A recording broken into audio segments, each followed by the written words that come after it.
गरुड़ पुराण अध्याय 7 यमराज की राजधानी का वर्णन।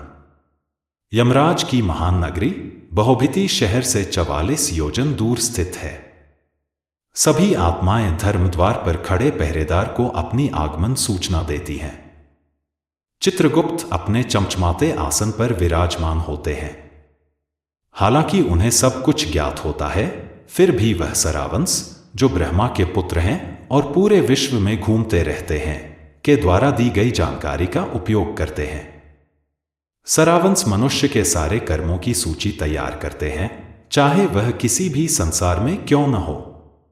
उनकी पत्नियां श्राविनिस मनुष्य की इच्छाओं और कल्पनाओं की सूची बनाती हैं।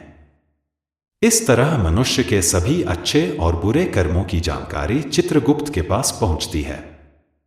टिप्पणी: प्राचीन काल में बायोचिप का ज्ञान न होने के कारण इस तरह के उल्लेखों से मनुष्य को भ्रम में रखा गया था। आज हम इसे इस तरह समझ सकते हैं कि एक प्रकार की बायोचिप आत्मा के साथ जुड़ी होती है, जिससे केवल यमराज ही जानकारी प्राप्त कर सकते हैं। इस जानकारी के आधार पर ही पुनर्जन्म होता है। जिन आत्माओं के कर्म अच्छे होते हैं, उन्हें स्वर्ग भेजा जाता है। चित्रगुप्त द्वारा सूचित की गई पापी आत्माओं को यमराज अपने भयानक रूप में बड़े भैंसे पर विराजमान 32 हथियारों से सुसज्जित लाल आंखों और लंबी नाक के साथ अपने दूतों को आदेश देते हैं कि उन्हें नर्क ले जाया जाए। वहां उन्हें 21 भयानक नरकों में यातनाएं दी जाती हैं। इन यातनाओं को सहन करने के बाद मनुष्य की आत्मा शुद्ध हो जाती है और पुनर्जन्म लेती है। यमराज की नगरी के बीचों बीच उनका चमचमाता भव्य भवन स्थित है। यह भवन 200 योजन लंबा और 50 योजन ऊंचा है और इसके भीतर एक अलौकिक सभा कक्ष है, जहां सभी लोग अपनी ही रोशनी से जगमगाते हैं। इस भवन में प्रवेश के लिए 4 द्वार हैं। भव्य आसन पर छत्र के नीचे एक बड़े ताज से सुसज्जित यमराज विराजमान होते हैं। उनके आसन के पास मृत्यु, चित्रगुप्त और अन्य कर्मचारी कर्मों की सूची प्रस्तुत करते हैं। पापी आत्माएं जो दक्षिण द्वार से आती हैं, इस भवन को नहीं देख पाती।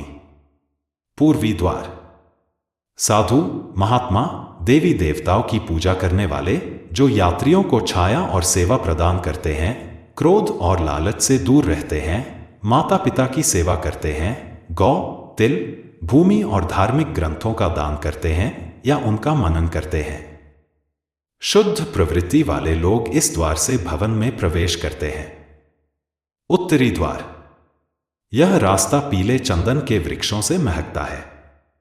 वेदों के ज्ञाता, मेहमानों का आदर सत्कार करने वाले, देवी दुर्गा की पूजा करने वाले, शुभ कर्म करने वाले, काशी में मृत्यु को प्राप्त करने वाले, योग विद्या का अभ्यास करने वाले, दुर्घटनावश पवित्र जल में डूबने वाले और दान पुण्य करने वाले लोग इस द्वार से सभा भवन में प्रवेश करते हैं।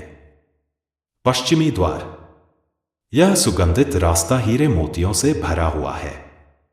धार्मिक ग्रंथों के अनुसार जीवन जीने वाले, शिव और विष्णु की पूजा करने वाले, गायत्री मंत्र का उच्चारण करने वाले, दूसरों के धन की इच्छा न करने वाले, गृहस्थ जीवन को पवित्र रखने वाले, वचनों को निभाने वाले और पूर्वजों के श्राद्ध करने वाले लोग इस द्वार से अमृत का सेवन करते हुए सभा भवन में प्रवेश करते हैं। यमराज सभी का अभिनंदन करते हुए अपने आसन से खड़े होकर कहते हैं, आप सब नेक आत्माओं ने अपने सत्य कर्मों से यह देवलोक प्राप्त किया है। जिनको दुर्लभ मनुष्य शरीर मिला और फिर भी जिन्होंने सत्य कर्म नहीं किए, वे नर्क की भयानक आग में जलते रहेंगे। अब आप सब आत्माएं ब्रह्मलोक को प्रस्थान करें। यमराज के मधुर वचन सुनकर सभी उन्हें प्रणाम करते हैं और बाहर प्रतीक्षा कर रहे विमानों पर सवार होकर अपने कर्मों के अनुसार ब्रह्मलोक की यात्रा पर निकल जाते हैं। कुछ युग बिताने के बाद वे स्वर्ग का भोग करते हुए फिर से अच्छे परिवारों में जन्म लेते हैं।